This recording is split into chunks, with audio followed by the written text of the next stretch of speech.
সিলেটের পাইকারি মাছের আড়তে স্বাভাবিক আছে চাষের মাছের দাম। বৃষ্টি বাড়ায় বেড়েছে হাওরের মাছের সরবরাহ। তবে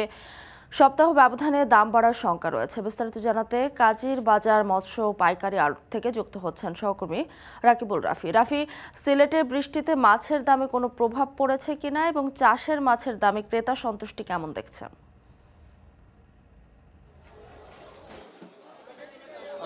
আপনি জানেন যে সারা দেশে প্রচণ্ড দাবদাহ থাকায় কিন্তু সিলেটে কিন্তু তার বিপরীত চিত্র দেখা গিয়েছে। অর্থাৎ অন্যান্য জেলায় দেখা গিয়েছে যে বেশ চড়া দামে পাইকারি আড়তে মাছ বিক্রি হচ্ছে এবং সিলেটে এসে যেটা দেখতে পেয়েছি যে এই বাজারে মোটামুটি মাছের দাম পরিবর্তিত রয়েছে এবং চাষের মাছের যে দাম আছে সেটা কিন্তু বেশ স্বাভাবিক আছে এবং চাষের মাছের সরবরাহ বেশ ভালো আছে এবং সিলেটে নিয়ম করে প্রতিদিন বৃষ্টিপাত হচ্ছে এবং সিলেটের যে পার্শ্ববর্তী জেলাগুলো রয়েছে সুনামগঞ্জ, হবিগঞ্জ, মৌলভীবাজার যে জেলাগুলো রয়েছে সেগুলোতে কিন্তু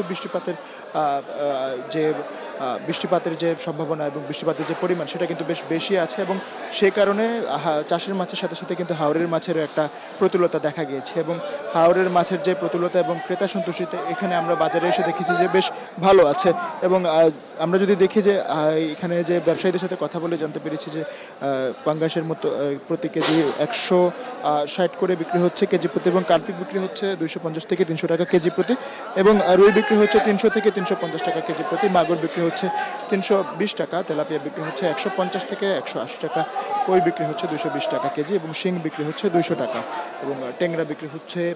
600 টাকা কেজি এবং হাওরের যে বড় ঘাগট মাছ আছে 800 থেকে 700 টাকা কেজি বিক্রি হচ্ছে, বড় বোয়াল যেটা আছে 7 থেকে 8 কেজির সেটা 1200 থেকে 1300 টাকা, চিতল বিক্রি হচ্ছে 1500 টাকা কেজি, মাগুর বিক্রি হচ্ছে 800 টাকা কেজি, বড় ডুই যেটা আছে সেটা বিক্রি হচ্ছে 700 থেকে 850 টাকা, চাপিলা বিক্রি হচ্ছে 250 থেকে 270 টাকা কেজি এবং লোনা পানির যে মাছগুলো রয়েছে সেগুলোতে ইলিশ কেজি প্রতি বিক্রি হচ্ছে 1200 থেকে 1300 টাকা,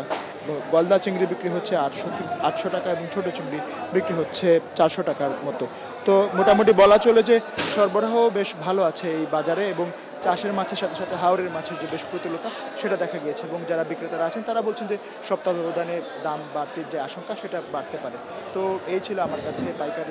কাজীর বাজার পাইকারি মৎস্য থেকে সর্বশেষ মৃত্যু। সিলেট থেকে মাছ বাজারের খবর জানাচ্ছিলেন রাকিবুল রাফি।